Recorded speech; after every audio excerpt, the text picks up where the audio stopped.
Bakit ganon hindi pantay? Kung ang ordinaryong mga vlogger, pulis, local officials, pinapatawag kung ayaw pumunta, nako-contempt. Parang hindi naman po yata patas.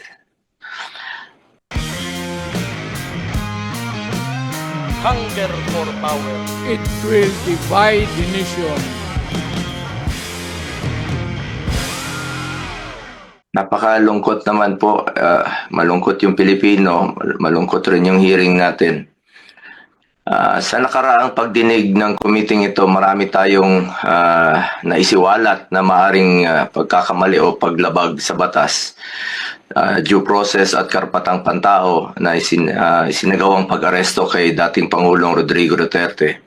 The preliminary report of the chairperson underscored a crucial point. The Philippine government was under no legal obligation to arrest the former president and surrender him to an international court.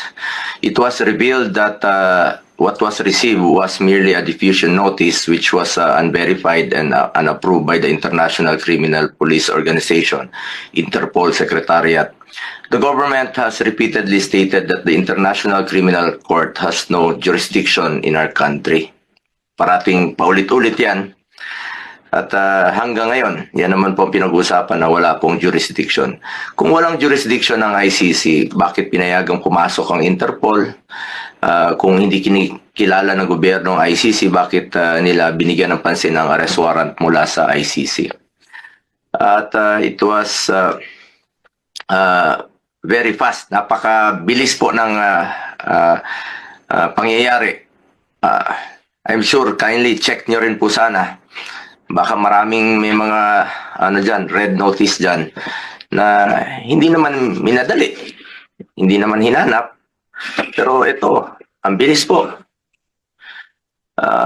Mas inuna nyo pang isinuko si dating Pangulong Duterte kesa sa matagal na sigurong nandyan sa listahan. At kung sinunod nyo lang po ang batas at tamang proseso, hindi nyo papayagan na ilipad lamang sa loob ng 14 na oras si Tatay Digong. Madam Chair, hindi natin maaaring ipagsawalang bahala ang seryosong implikasyon ng mga pangyayaring ito. Napaka-unhealthy po itong nangyari ngayon. Maaaring may mga batas at proseso ang ating bansa na nalabag at maaaring may mga karapatan ng isang mamamayang Pilipino ang naisang tabi. Kung ang dating Pangulo ng ating bansa ay maaaring tratuhin ng ganito, paano na lang kaya yung mga ordinaryong mamamayan? Ano ang garantiya na hindi ito mangyayari sa iba? Dapat bawat Pilipino, mataas o mababa ang katayuan sa buhay, dapat may gobyernong masasandalan na hindi siya pababayaan. Former President man o hindi, karapatan yan at lalo sa pagdating sa kanyang kalusugan, kaligtasan at buhay. Hindi rin ninyo isinaalang-alang na matanda na po si Tatay Digong, ang matatanda po, frail, fragile, sa totoo lang, harmless na po si Tatay Digong. For humanitarian consideration, kahit sinong lolo at lola natin, ginagalang at inaalagaan natin. Yun naman po ang ating kultura dito sa ating bansa. Ngayon, sa ibang bansa, mag-isa siya, napaka-stricto pa doon. Sino pong mag-aalaga kay Tatay Digong doon? Paano na lang kung may mangyari sa kanya doon?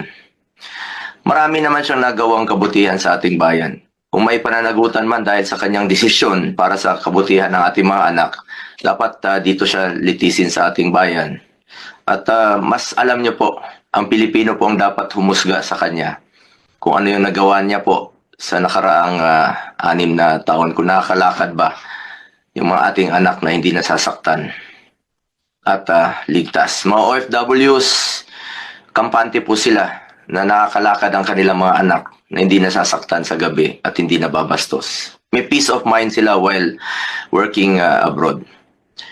Sa huli, bagamat andun na si Tatay Digong ng buong tapang na hinaharap ang kasong isinampa sa kanya tulad ng kanyang paulit-ulit na ipinangako, napakasakit po sa dibdib na malayo sa kanyang bayan. Ang importante ngayon po ay makauwi si Tatay Digong dito sa ating sariling bansa Dito niya harapin kung ano mang inaakusa sa kanya dahil ilang beses naman niyang sinabi, he takes full responsibility sa kung ano mang pananagutan nung kanyang nakaraang termino. Madam Chair, sa mga kasamahan ko, kahit araw-araw pa tayong mag-hearing dito, I'm willing to participate.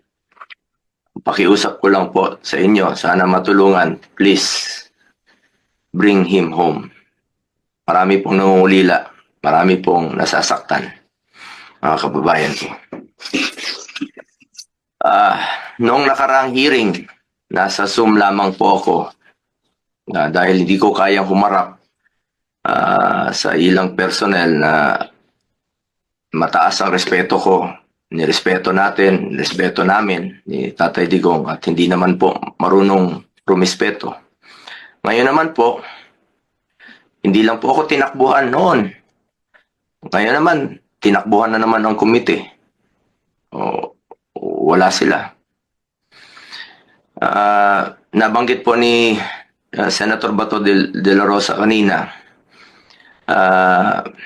respeto naman natin na nag-invoke po ang hila ng executive privilege, may mga excuses.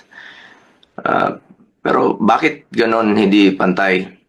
Kung ang ordinaryong mga vlogger, police, local officials, pinapatawag kung ayaw pumunta, nako-contempt. Parang hindi naman po yata patas. As I have said before, March 11 is indeed the saddest day in our recent history. But the saddest part is, after 23 days, mukhang hindi pa rin natatapos ang lungkot na nararamdaman ng taong bayan na naulila dahil sa nawalan sila ng taong itinuring nating tatay. At hanggang ngayon, hindi pa rin nakakauwi si Tatay Digong. Hindi pa rin ninyo nabibigyan ng klarong eksplanasyon kung bakit kailangan humantong sa sitwasyon na ganito. Pagkatapos nyong ilang beses sabihin na walang jurisdiction, bakit po isinuko? Meron naman tayong working judicial system, panagutin sa ating sariling korte. Pero nangyari pa rin ang hindi dapat mangyari. Nakakalungkot po. For the sake of our country, sana hindi na po maulit ang nangyari. Dahil ang pangyayaring ito ay hindi lamang tungkol sa isang tao. Ito po'y tungkol sa respeto sa ating batas, sa ating soberanya, at sa dignidad ng bawat Pilipino. Maraming salamat po, Madam Chair, at sa mga kababayan nating nakikinig.